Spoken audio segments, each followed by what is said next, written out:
Pun sewu Kakang Mas. Tiyang gesang menika tansah hambudidaya. Lugunipun taksih kathah srana damel hanjejekaken lampah. Iya. Yen to Siadi durung paring wangsulan kenang apa Siadi tak rangkul kok ora gelem?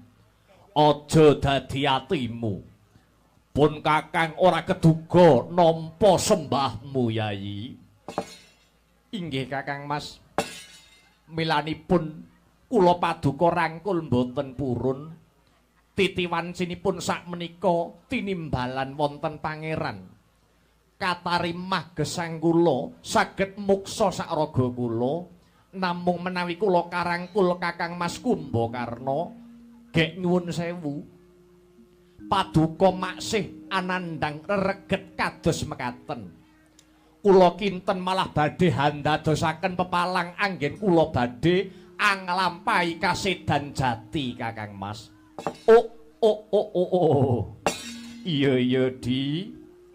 Yen pancen kuwi sing kok nggo dasar, ya tak tampa pangabektimu Gunawan. Ya mung sak rampunge pun Kakang nampa aturira kabeh mau. Saya keronta-ronta atiku Gunawan. Gek mungguh ana ngendi? Ana ngendi mapane dosa lan kaluputanku ya Di? Gene yo nganti pun Kakang hanyandang lelakon kang kaya mangkene. Nalika Kakangmu Kumbakarna jaman isih urip biyen, rasaku kaya ora kurang pengati-atiku. Ewadene kok ya maksih kesandung ing rata kabentus ing tawang Gunawan.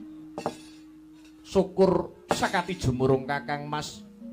Dene paduka Kakang Mas Kumbakarna ngrumaosi ing reh panandang ingkang kasandang. Nyuwun sewu Kakang Mas. Dosa miwah kaluputanipun paduka Kakang Mas krana rumuhun wantun lumawan tanding Prabu Rama Wijaya sakwadya balanipun. Mengko dhisik Gunawan. Apa ora kleru aturmu kang kaya mangkono? Coba pikiren. Pun Kakang iki jejering satriya. Aku dilairake lan digedhekake ana bumi Ngalengka. Mangan ngombe wulu bumi utah darah Ngalengka. Lan maneh Yayi, nalika aku magut ana paperangan biyen, ujubku lan niatku ora mbelani Kakang Rahwana utawa Kakang Dasamuka kang pancen sasar susur bebudene. Pun Kakang magut pupuh, niatku ya mung mligi mbebela marang bumi kelairanku. Kang nalika semono dinggo jak-jakan Prabu Rama sakwadya balane kethek. Ing atase aku jejering satriya bela negara kok luputke iki piye pitungmu Gunawan? Nun inggih Kakang Mas. Kula ngakeni babakan labuh labetipun Kakang Mas Kumbakarna. Namung jengandika kedah imut Kakang Mas. Labuh labeting satriya menika boten kenging nilar gangsal perkawis. Ninggal 5 perkara lakar kados mekaten. Ninggal 5 perkara kuwi mau apa wae Gunawan? Ingkang setunggal tumindakipun sesanggeman kedah linandesan manembah dumateng pangeran. Angka kalih luhuring kamanungsan ingkang adhedhasar leres lan adil kedah tansah pinesti.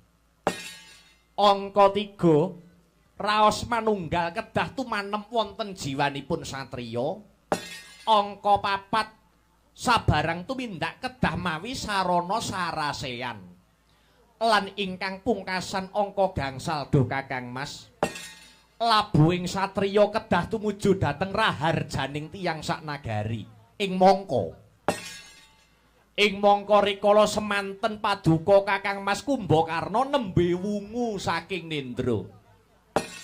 Kakang Mas nembe wungu saking Nendra dereng ngantos manembah dumateng Sang Hyang Manon. Tuwin dereng anglampahi sarasean dhateng sak padha-padha. saha mboten metang ing reh raos kamanungsan namung adhedhasar manunggaling bangsa tuwin tresna bangsa kemawon. Wekasan lajeng sedanten sinareman Kakang Mas. Mboten wonten paedahipun paduka bela negara kala wau Kakang Mas Kumbakarna. Lah dalah.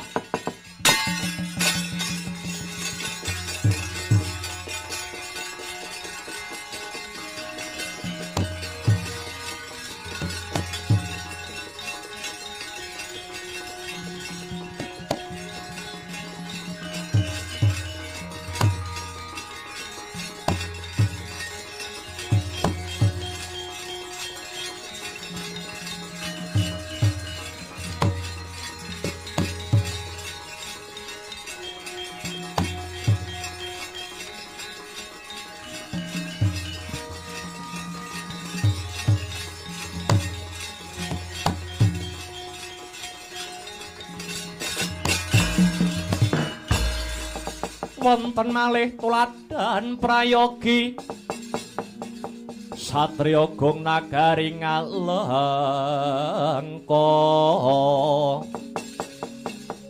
Sang Kumbakarna namane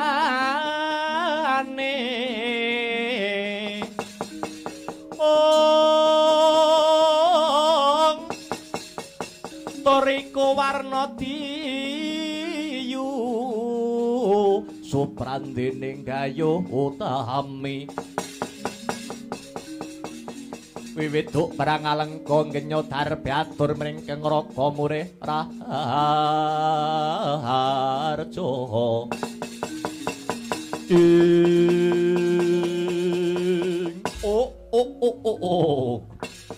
iya di pun Kakang lenggana ing reh kaluputanku Yayi. Nanging Gunawan kira-kira apa ora ana dalan liya kinarya panebusing dosaku iki Yayi. Nyuwun sewu Kakang Mas. Tiyang gesang menika tansah hambudidaya. Lugunipun taksih kathah srana damel hanjejekaken lampah. Kawimbuh malih ageng raos panalongsa paduka Kakang Mas. Mila menika wonten srana ingkang kedah tinempuh. Coba ngendika Yayi. Kakang Mas, keparenga paduka Kakang Mas Hangupadi dhateng satriya panenggak Pandhawa kekasih Bima utawi Wrekodara. Bilih sampun pinanggih anyuwuna dipun sampurnakaken ing mriku paduka badhe nampi aksama saking Pangeran Do Kakang Mas. Banget panarimaku Yayi Gunawan. Siadi isih darbe rasa welas marang pun Kakang. Gandeng Wustrawaja Yayi. Keparenga pun Kakang mundhut pamit tumuli Kupadi Raden Wrekodara lan pamujimu sing ndak jaluk. Muga-muga ora kleru dalan kasampurnanku Yayi. Nuning nggih Kakang Mas. Sembah kula ingkang humiring paduka Kakang Mas. Kang Malwarya ingkang gambira marang Kakang.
Singkem Kang Netra sedakep Ponangasta sedyaning kayun saderengipun sowan mring Pangeran Dyan Gunawan Wibisana arsa angipataken nafsu bebayu patang perkara giya medal saking pengawakaning Dyan Gunawan.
Samar pamoring suksma sinukmaya winahya ing ngasebi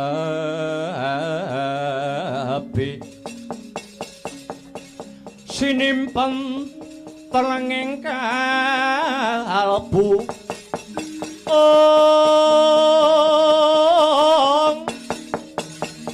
pambukaning larana paralen saking liyep layap ing aluyut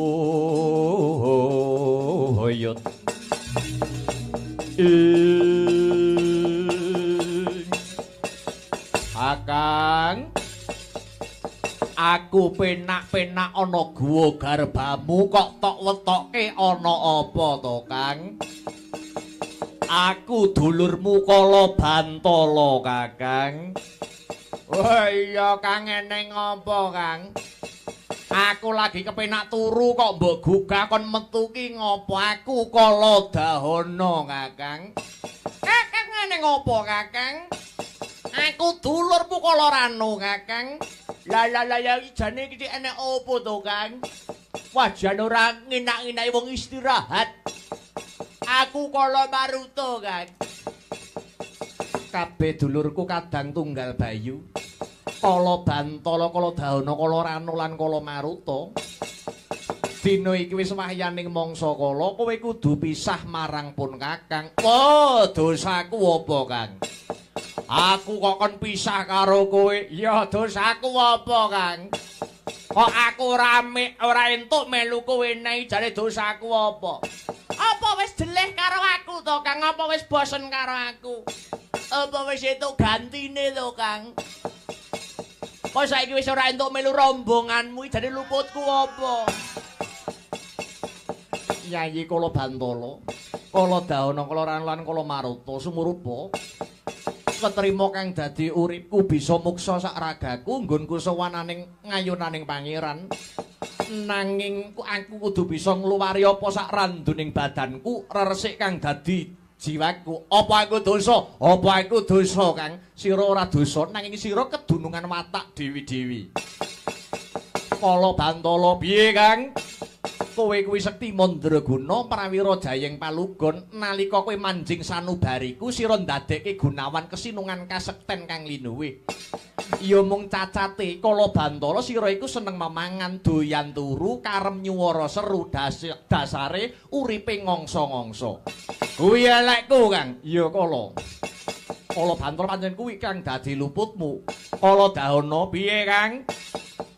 Sira iku hambek sudira lan duweni kewanen. Ya mung cacate sira iku panasbaran, srei drengki milik darbe liyan.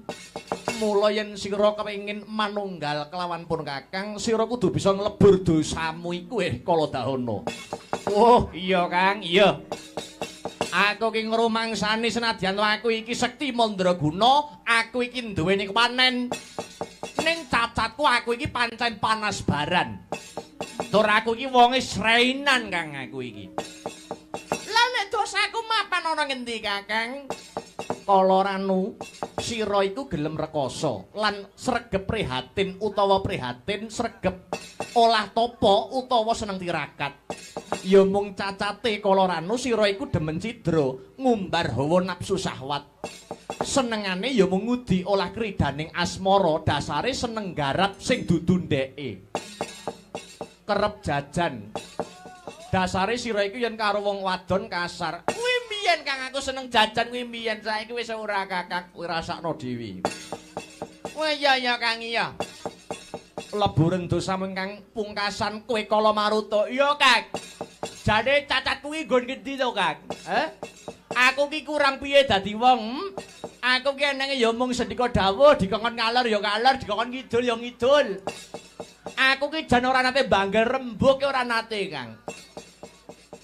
Kala Maruta sira iku nrimo ing sak pandum. Lah rak tenan to. Aku iki nrimo kok wong dikeki bayaran pira-pira ki watone isih dijakno aku isih nrimo.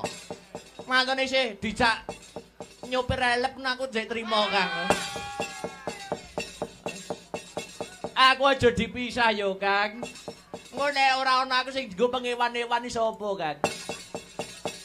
Kala Maruta senadyan sira iku nrimo sak pandum nanging ana cacate. Cacatku nggon ngendi, Kang? Cacatmu sira iku wegahan, moh rekoso, seneng umuk lan sira iku mung tansah lalen. Lah wis tuwa kok, Kang. Wis tuwa nek lalen ya lumrah to, Kang. Wose kudu dibenerke dhisik sing dadi tumindakmu. Banjur prayogane kepiye, Kakang? Yen sira kabeh kepengin ninggal sumusul marang pun Kakang, dina iki golek ana panengah Pandhawa kekasih Arjuna ya Raden Janaka. Njaluka pangleburing dosa marang Raden Arjuna kuwi mau kadang tunggal bayu. Putra Pandhawa tata katiwisaya ngendriyaksa sara Maruta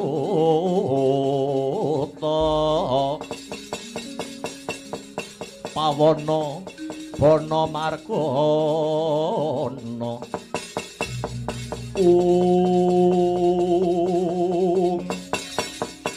wah iya Kang yen ngono aku njaluk pamit bakal goleki panengah Pandhawa kang kekasih Raden Arjuna. Aku yo njaluk pamit yo Kakang. Yo tak golekane Raden Janaka ning kowe aja negak meneh dulurmu papat iki yo Kang. Iya. Swargane pun Kakang kelawan kabeh iki beda yayi.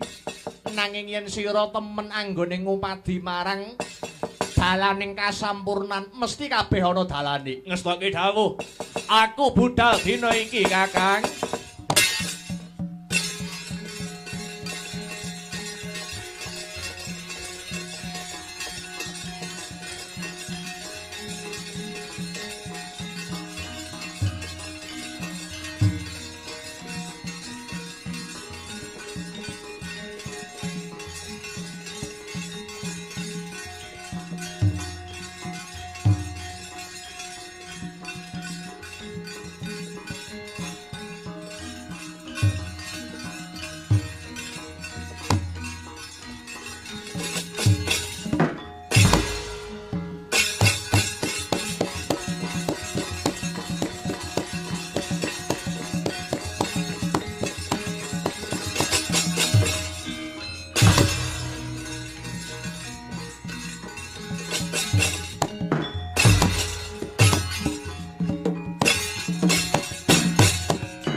Eling-eling Dian Gunawan Wibisana jalma limpat seprapat tamat dasare sinung daya luwih riwesnya ngipataken sedaya nafsu ing mangke ketrimah gesangipun Gunawan Wibisana muksa sakragane.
langenira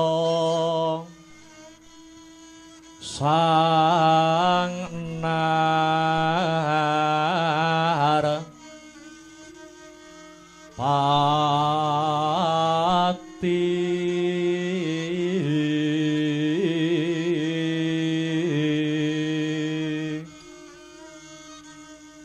lampah hira alon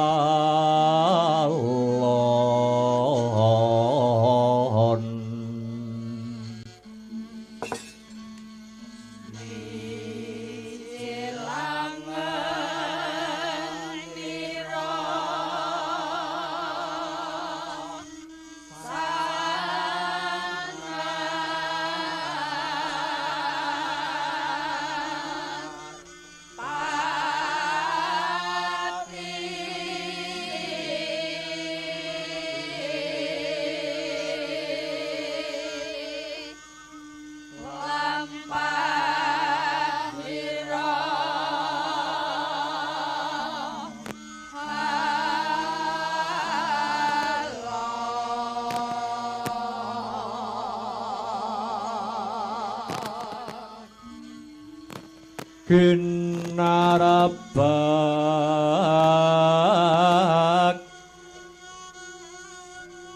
badaya yuwarna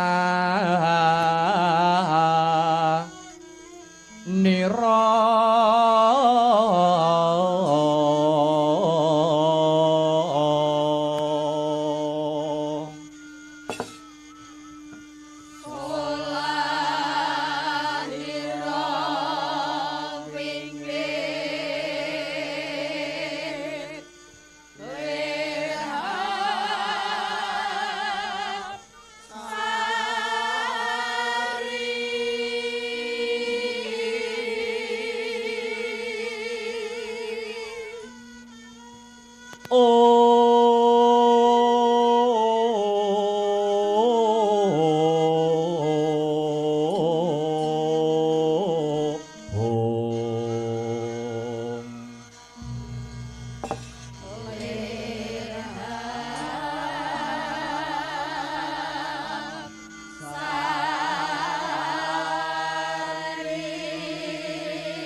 Iwang suksma makadiluwih payungana marang panjenengan ingsun Eyang Panembahan Mahatma Bisma kang wayah ing Astina ngaturaken pasegahan Panakarami kunjuk dhateng sahanda pepada paduka Eyang Panembahan ngaturaken gunging panuwun dene Kanjeng Hyang Talkanda sampun kawereng rawuh ing pendhapi ageng negari Ngastina minangka bukti kersa hamayungi dhateng keng wayah Punduryudana. Putuku bocah gagah Duryudana ya nggih. Wis ndak tampa jeneng sira ngaturke bekti marang pun Eyang. Ora lewat pangestunipun Eyang wae ditampani ya kulup. Inggih. Sanget anggen kula pundi. Pangestunipun Kanjeng Hyang ing Talkanda mugi saged angayomi dhateng kang wayah Punduryudana. Ngene, Nger, kulup. Nyuwun sewu rada wigati. Anggonipun Eyang prapta ing Sitinggil Ngastina kene. Nger, Duryudana. Mula Kanjeng Eyang kepengin pasatemon sapejagong lawan putu Prabu Duryudana merga ana gembolaning rasa kang bakal tak wedharake marang palungguhan iki. Inggih, monggo Kanjeng Hyang Mahatma Bisma badhe paring dawuh menapa dhateng kang wayah. Kula namung kangklungaken jangga nilingaken karna mentah sabda nenggo sabdanipun pangandika Hyang ing Talkanda. Duryudana, negara Ngastina iki biyen Ngastina duk rumuhun nalika isih dicepeng kelawan suwargi ingkang minulya Kanjeng Rama Sentanudewa. Ngastina kene iki biyen negara sing ageng tur agung. Ngastina wiwit biyen kuwi negara sing ayom tur ayem. Bareng tak rasa-rasa ageng agunging praja ayom ayeming prakawula awit kasembuh daya wibawa lan singit wingiting ratu kang amengkoni. Nanging ngene yo nggir, saka pangrasanipun Eyang ing Talkanda, dina iki kahanan negara Ngastina lagi panas. Beda kelawan Ngastina sing biyen-biyen. Ngastina sing maune tentrem saiki kahanane malih tintrim. Jaka Pitana, putuku nggir, wong kang sinampiran nyekel kenceng kendhoning pernatan amis bacining kahanan kuwi ora gampang. Mula kahanan kang dadi ratu utawa Nalendra yen urang prayitna bebasan Tegal kang tanpa suket mesti Tegal mau bakal ditinggal kelawan Rajakaya. Awit Rajakaya mau wis ora antuk pangan. Ratu yen ora duweni wibawa ngibarate kali sing asat banyune mesti kali mau wis ditinggal manuk kuntul, manuk cangak, merga ing kono wis ora ana iwak sing dadi pangane. Semono uga ratu kang hambeke Daksya marang para kawulane. Ora wurunga ratu mau bakal ditinggal kawulane. Ratu mau ora dipercaya marang kawulane. Putu Prabu nyuwun sewu. Guneme eyangmu ing Talkanda iki surasanen ya nggir. Nggonku muni kang surasane semu rada ngatelne Karnanira kuwi ora merga pun eyang gething keburu sengit marang jeneng sira kuwi babar pisan ora.